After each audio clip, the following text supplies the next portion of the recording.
Hey everybody, it's Eric Pappenfuss. It's Friday, so it must be a buy day, and I'm up in West Hartford, Connecticut today at the Noah Webster birthplace to talk a little bit about the great Noah Webster and his famous American dictionary. Now, I've driven by here quite a bit, but I was passing by today with the bookmobile. There's the bookmobile. And I just went to a pickup where I got an early copy of the Webster Dictionary, which I've already brought inside, and I'm going to show you inside in the very house where Noah Webster was born. But we're going to go in the main door first, and I want to show you, selfie style today, the book display, which is in the back, and which has a first edition of the famous 1828 dictionary in quarto style, 2 volumes, there it is, as well as a copy of the Blueback Speller and a copy of Webster's first dictionary in 1806, which was based largely on Samuel Johnson's dictionary and not filled with Americanisms of the later quarto edition. All right, let's go to the back. So I'm now upstairs in the Noah Webster birthplace, looking in that very window from the road where I was before. Up in the bedroom areas of the original house, this is possibly where Noah Webster was born, either in this room or one of the rooms downstairs. And I'll take you down the stairs because you can see in this beautifully preserved house a great sense of what life was like in the middle of the 18th century during the American Revolution. Now, Webster's father very famously mortgaged this house and farm to send Noah Webster himself to Yale College. And part of my love of Noah Webster came from studying in New Haven, Connecticut myself and getting a chance to learn more about him. Okay, and now we're going to get a chance to talk about the books. So I am in the back of the Noah Webster house now in a modern recreated version of the kitchen, where the kind staff here has allowed me to put out some of the books that I brought with me, including the dictionary right here that I just purchased. I knew I was going to be passing by the Noah Webster house, so I had a chance to get some newspapers and some other things together, which is really cool. The first thing I want to talk about is the Blueback Speller, and the reason it was called the Blueback Speller, this one's not in great shape, has to do with the blue paper wraps that were used in this case on top of a wooden board to bind the speller, and sometimes cloth boards. If you look at one of Webster's other textbooks, you get a sense of what it would have looked like. The bright blue maybe faded a little bit more to green now, but still really interesting. Webster's best-selling books were not his dictionaries. Those were very specialized books. But they were instead the school books which he used. And I brought a couple of his famous school books here, which I really like because of all the marginalia and school boy print and things which are in them.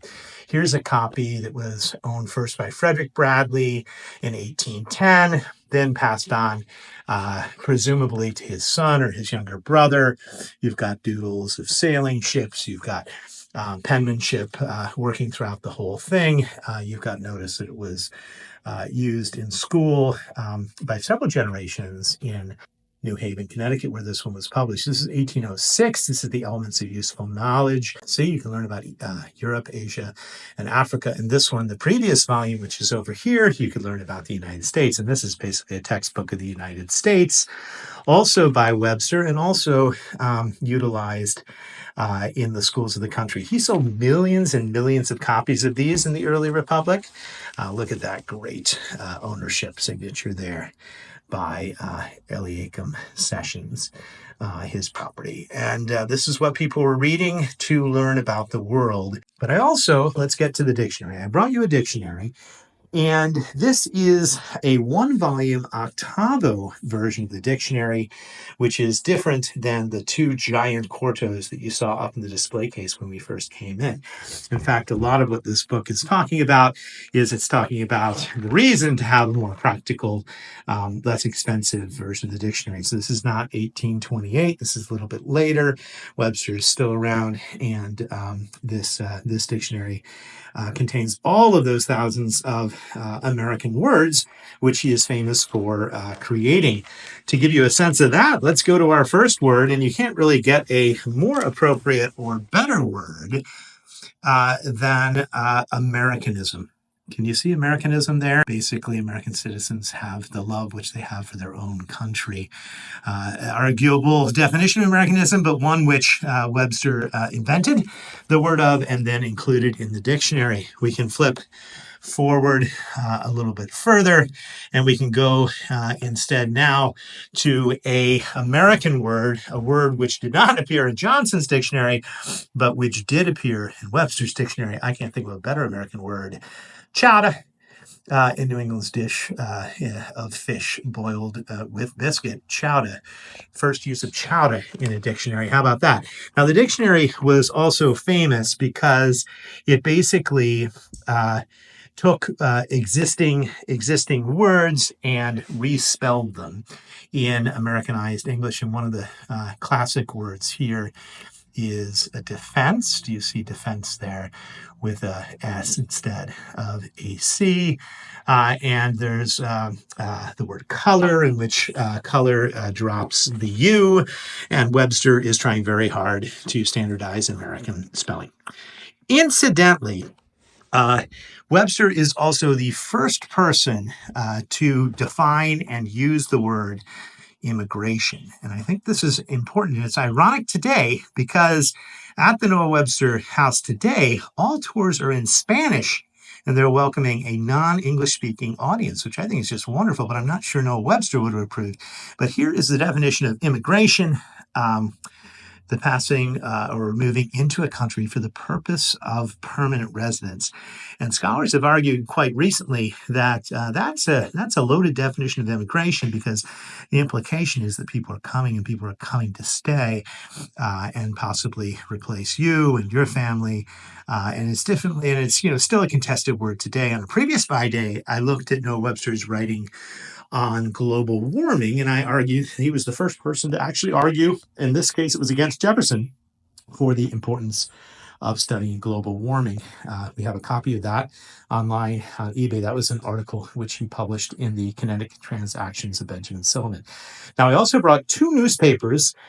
These two I am giving to the Noah Webster birthplace, where they're going to use them to help educate. What's interesting about these newspapers is that they were both owned by Jeremiah Day. This one's from 1806. The other one's from 1807. That's a name put on by the newspaper delivery guy or boy who wrote on the name and then tossed it on today's porch.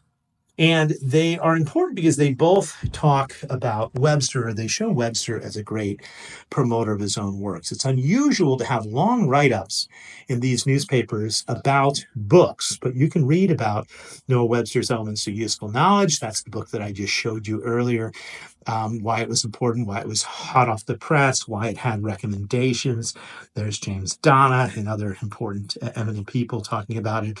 Extracts of a letter by David Ramsay, the great historian who wrote The Life of Washington, and even a extract of a letter from others testifying to the importance of Webster.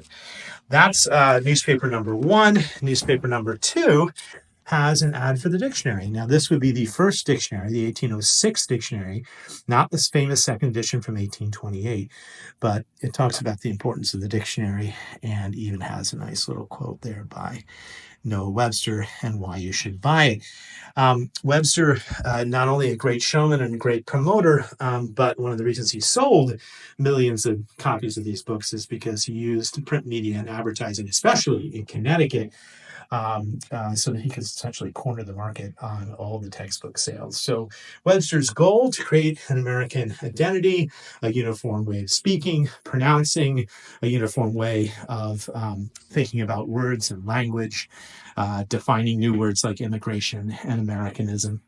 And we're going to end with a funny book. And this one is quite funny, I think. It is the official dictionary of sarcasm. And it's funny in part because sarcasm is often times ironic, meaning that the definitions are sort of the opposite of what they are. So therefore, how can you use a dictionary of sarcasm to understand sarcasm? Another thing that is really important is tone, and you also can't get tone from the official dictionary of sarcasm.